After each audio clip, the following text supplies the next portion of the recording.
Hello guys, అందరూ ఎలా ఉన్నారు? ఈరోజు మన రెసిపీ ఏంటంటే ఫస్ట్గా మనం పోపు గింజలు వేసుకొని ఆయిల్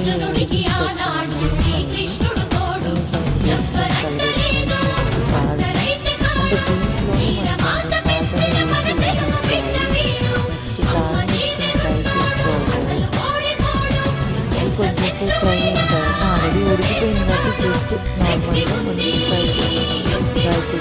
నెక్స్ట్ మనం ఏంటంటే శనగల పొడి కావాలి. మనకి ఫ్రైలోకి శనగల పొడి వేసుకుంటే టేస్ట్ అనేది సూపర్గా ఉంటుంది. పప్పు కాంబినేషన్ ఫ్రై సూపర్ ఉంటుంది.